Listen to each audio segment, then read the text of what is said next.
Yo, what's going on YouTube, and welcome to my very first Metal Gear Online 3 video. Oh yes, I am excited. Why you ask? Well, because I love Metal Gear Online.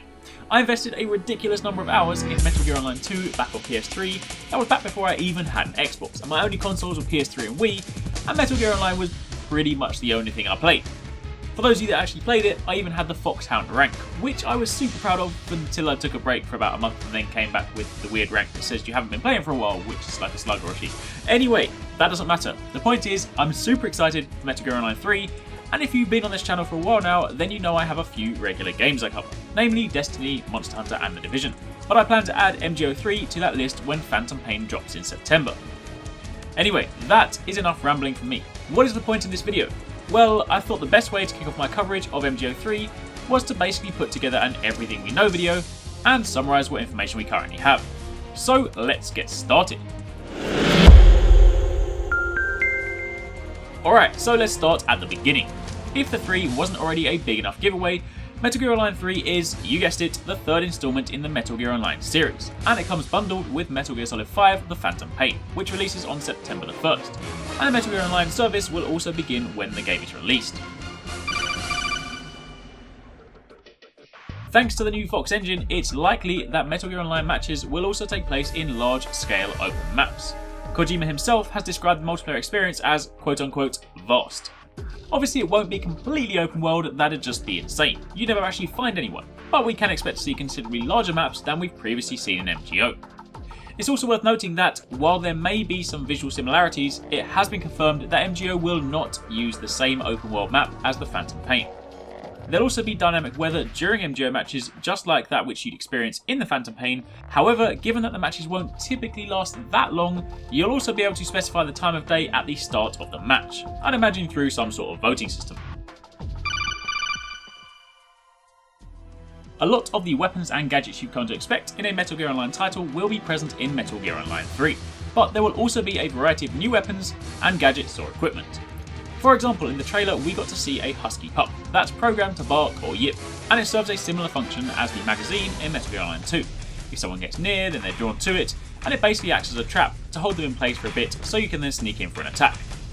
On top of that, and this is one of my favourites, partly because I just love Fultoning everything, especially sheep, but there's a Fulton turret, which will basically ensnare someone in a Fulton, and if your teammates don't shoot it down fast enough, I imagine you get whisked away in turn counting as a death, or perhaps it just holds you there. Either way, it's going to be absolutely hilarious online.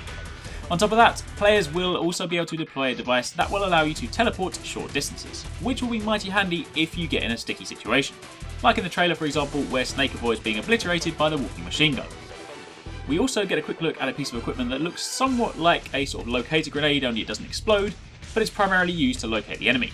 And speaking of locating the enemy, MGO3 won't use the SOP or Sons of Patriot system for locating enemy targets, but will instead use the same system as in the main game. So visually locating targets with your binoculars will tag them, and then your team will be able to see them from there.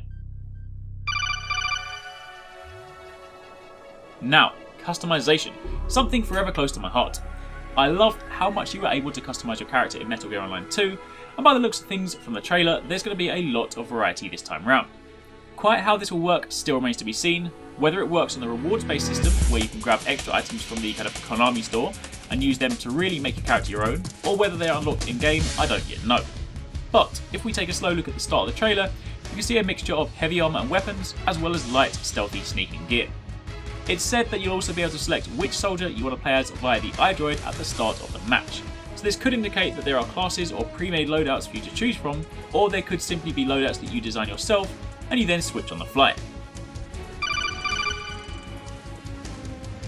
A lot of these standard game modes from previous iterations will be making a return, so I imagine you'll see the likes of Deathmatch, Team Deathmatch, etc. But it has also been confirmed that Team Sneaking will be making a return. And in the event that you don't remember that, Team Sneaking was where there are two teams, one of which need to bring Karatan or Gakko back to their own goal to score a point and win, while the other team needs to defend it at all costs. Plus, while it hasn't actually been confirmed, the fact that we saw Snake in the MGO3 trailer could hint at the return of the sneaking mode as well, and that was the one where one player controlled Snake and the remaining 11 players had to find him in the match. Snake then had to go around taking people out, collecting their dog tags, and if he collected enough, he then won the match. That was a pretty fun mode, especially if you were Snake, so it'd be cool to see that make a return. Then lastly, a couple of honourable mentions as they didn't really have their own sections in this video themselves, vehicles being the first one. Given the scale of the map, it's likely that vehicles will be part of the gameplay, and that could include things like jeeps, trucks, maybe even tanks, and as you saw in the trailer, the mobile turret as well. Plus, on certain maps we may even see horses. On top of that, there's supposed to be some form of content sharing between MGO and Phantom Pain. To what extent, again, we don't know just yet, but it could well be that completing certain portions of the Phantom Pain will unlock items in Metal Gear Online. Anyway, that, my friends, is all I've got for now. That's my first MGO3 video, and a quick summary of pretty much everything we have to go on right now. As and when more information does become available, I'll keep you guys in the loop, and obviously once the game launches, expect lots more MGO3 videos from me.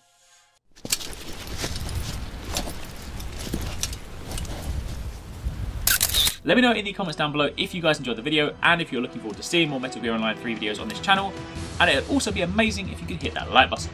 Aside from that, thank you very much for watching, take it easy, catch you next time, peace out.